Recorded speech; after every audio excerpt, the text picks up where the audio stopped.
mynews.studio. In the Amazon rainforest, solar panels are changing more than just the landscape. The big question is, can indigenous innovation help solve the world's energy puzzle?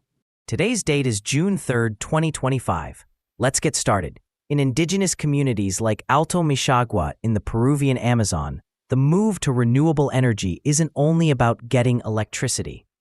It's about self-determination, about communities taking control over their own resources and futures. That's right. And it's not just happening in Alto Mishagua.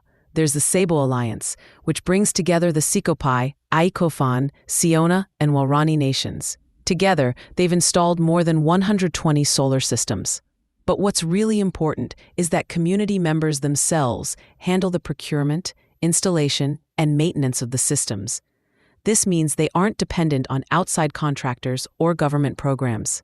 That's quite a change. For years, because of how remote the Amazon is, diesel generators, if they had anything, were the only real option. Now with solar, these communities have 24-hour electricity. But it's about more than just being able to switch on a light, isn't it? There are ripple effects, things like education, healthcare, even local businesses. Exactly. Take Alto Mishagua as an example. Now, 30 homes there have power, plus there's communal satellite internet. Before this, even though they lived next to one of Peru's largest natural gas projects, they didn't have basic electricity. To get to the nearest city, people had to take a motorboat for hours, using up about 10 gallons of fuel each way.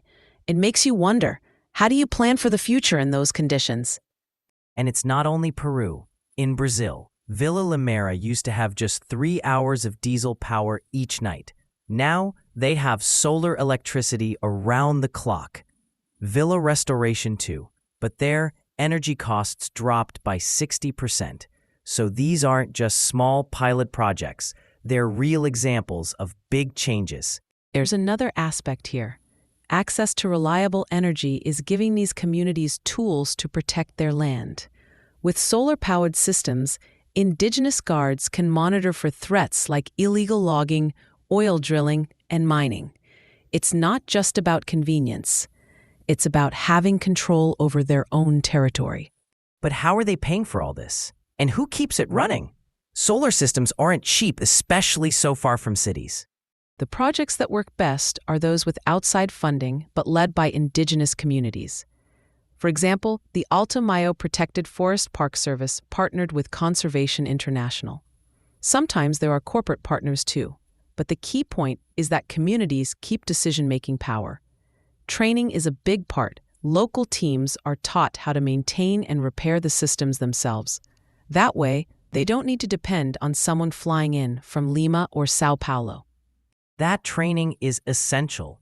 If you install a system, but nobody local can fix it, it's only a matter of time before it breaks down.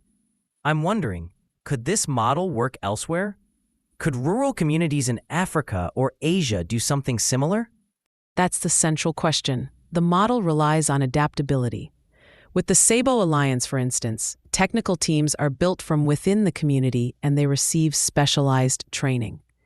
It could be adapted in other places too, as long as there's community involvement and training. But logistics, actually getting the panels and batteries out to remote villages, those are still big hurdles. If we look at the bigger picture, what does this tell us?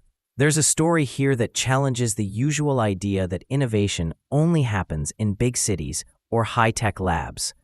These communities are showing that energy poverty, climate change, and inequality can be addressed from the ground up. And it's not just solving local problems. These projects are models for development that includes everyone. They show what's possible when marginalized groups have the tools and the power to address their own challenges. Maybe the real lesson is that solutions don't always have to come from the top down. So, solar panels in the Amazon aren't only about technology, they're about power in a much broader sense. Exactly. To sum up, indigenous communities in the Amazon are leading a renewable energy shift, gaining autonomy, protecting their land, and offering a model for others to learn from. Thanks for being with us and following this story from the heart of the rainforest to the wider world. Thank you for listening. This episode was brought to you by mynews.studio. You can try it now for free.